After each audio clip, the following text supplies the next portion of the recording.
সুপ্রিয় শিক্ষার্থী এবং সহপাঠীরা, আশা করি সবাই ভালো আছো।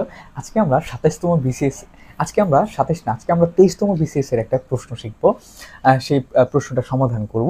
সেই প্রশ্নটা দেখো কি বলছে, ইফ আছে, তাহলে আমরা ইফ যদি থাকে তবে আমরা একটা রুলস শিখেছি, একটা ফর্মুলা শিখেছি যে থার্ড কন্ডিশনালের ফর্মুলা। তো থার্ড কন্ডিশনাল এর ফর্মুলাটা হচ্ছে ইফের পর যদি পাস্ট পারফেক্ট থাকে, দেখো এখানে ইফের পর কিন্তু পাস্ট পারফেক্ট আছে, ইফের পর কিন্তু আই হ্যাড নোন আছে, তাহলে এই যে হ্যাড যেহেতু আছে, V3 যেহেতু আছে, তাহলে এটা হচ্ছে পাস্ট পারফেক্ট টেন্স।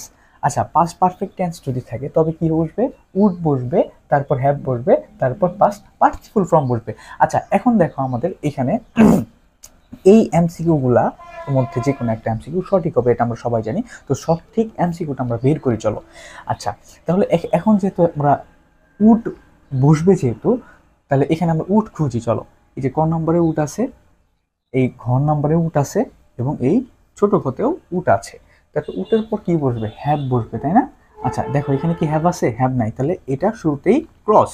আচ্ছা, এটাও কিন্তু শুরুতেই ক্রস, কারণ এখানে কিন্তু উট নাই এবং হ্যাভও নাই। আচ্ছা, তো এখানে কি হ্যাভ আছে, এখানেও হ্যাভ নাই। তো এখানে কি হ্যাভ আছে, হ্যাঁ হ্যাভ আছে।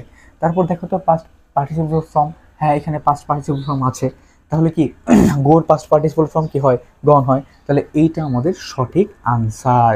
তো আমরা শিখে গেলাম যে 23তম বিসিএস এর আসা একটি প্রশ্ন সলভ করে ফেললাম।